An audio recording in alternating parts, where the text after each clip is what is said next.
2020 সালের ডিসেম্বরে ছাংয়ে-5 অভিযান চাঁদ থেকে চীনের জন্য প্রথম নমুনা সংগ্রহ করে আনে।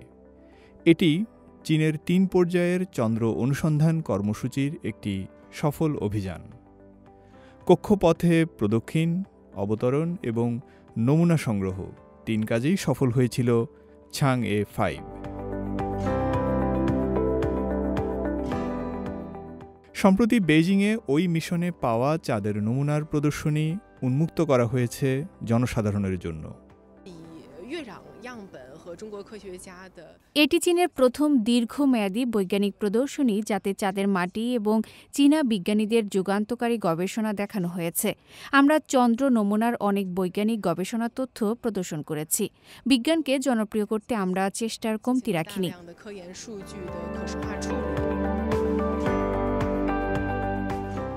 ছাংয়ে-5 অভিযান থেকে আনা 0.6 গ্রাম মাটির পাশাপাশি প্রদর্শনীতে অ্যাপোলো 17 অভিযানের চাঁদের পাথর এবং উত্তর পশ্চিম আফ্রিকা থেকে পাওয়া চন্দ্র উল্কাপিণ্ড দেখানো হয়েছে। এটি চাঁদের গঠন ও বিবর্তনের উপর দিচ্ছে মূল্যবান সব তথ্য। প্রদর্শনীতে ছাংয়ে স্টোন নামের একটি নতুন খনিজ দেখানো হচ্ছে। ছাংয়ে-5 এই নমুনা বহন করে এনেছে বলেই এর এমন নামকরণ করা হয়েছে।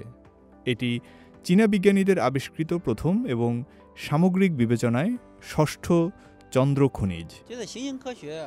চীন বেশ দুর্দান্তভাবে গ্রহবিজ্ঞানে এগিয়েছে। এটি চীনের জাতীয় সক্ষমতার প্রতিফলন।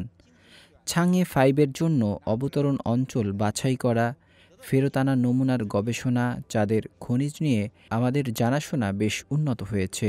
পৃথিবীতে 6000 প্রকারের খনিজ রয়েছে, অথচ চাঁদে আছে প্রায় 100। তাই চাঁদে নতুন খনিজ পাওয়াটা কঠিন কাজ।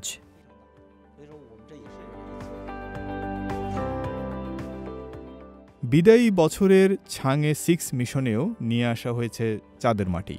সেসব নিয়েও চলছে জোরালো গবেষণা। আর এসব গবেষণা ও প্রদর্শনী প্রমাণ করে ভবিষ্যতের মহাকাশ ও ভিনগ্রহ নিয়ে গবেষণায় সামনের কাতারেই থাকছে চীন। ফয়সাল আব্দুল্লাহ, সিএমজি বাংলা।